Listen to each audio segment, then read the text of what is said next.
السلام علیکم ورحمۃ اللہ وبرکاتہ۔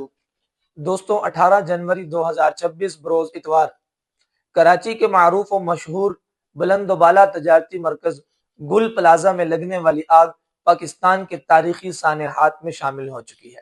یہ صرف آگ نہیں تھی بلکہ سسٹم کی ناکامی تھی جو انسانوں کو جلا گئی۔ گل پلازا کراچی میں آگ لگی ہوئی تھی، لوگ پھنسے ہوئے تھے، کھڑکیوں سے مدد کے لیے ہاتھ نکل رہے تھے، لوگ چیخ رہے تھے اور یہ آوازیں سننے کو مل رہی تھی کہ مجھے بچاؤ، میں آگ سے لڑ رہا ہوں۔ لوگ رو رہے تھے اور صرف ایک ہی سوال کر رہے تھے کہ ریسکیو کرنے والے کہاں ہیں۔ نیچے لوگ جمع تھے، موبائلز اٹھے ہوئے تھے، ویڈیوز بن رہی تھی، لیکن مدد کرنے کے کوئی نہیں آ رہا تھا۔ ریسکیو پہنچی مگر بہت دیر سے، اور بعض لوگوں کے لیے یہ دیر آخری دیر ثابت ہوئی۔ سوال یہ نہیں کہ آگ کیسے لگی، آگ تو لگ سکتی ہے، مگر اصل سوال یہ ہے کہ ریسکیو بر وقت کیوں نہیں پہنچی؟ کیا فائر بریگیڈ الرٹ نہیں تھے؟ کیا سیڑھیاں اور مشینری موجود نہیں تھی؟ کیا عمارت میں فائر ایگزٹ تھے؟ کیا کبھی سیفٹی چیک ہوئی؟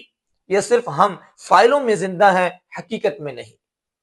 دوستوں، پاکستان میں زیادہ تر پلازے سیفٹی رول کے بغیر بنائے جاتے ہیں۔ فائر الارم کام نہیں کرتے، فائر ایگزٹ بند ہوتے ہیں، اور سیفٹی پلان صرف کاغذوں تک محدود ہوتا ہے۔ اور جب حادثہ رونما ہوتا ہے تو پھر سارا الزام قسمت پر ڈال دیا جاتا ہے۔ یہ قسمت نہیں ہوتی، یہ غفلت ہوتی ہے۔ دوستوں، اسلام میں انسانی جان کی بہت قیمت ہے، اس لیے فرمایا جس نے ایک انسان کو بچایا اس نے پوری انسانیت کو بچایا۔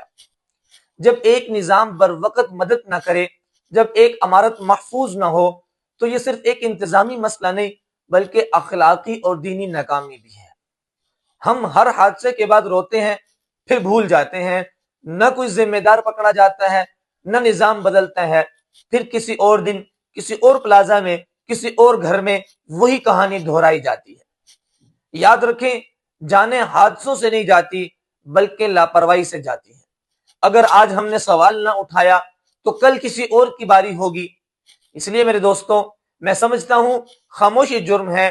اٹھیں، بولیں، شیئر کریں اور سچ کا نظام مانگیں۔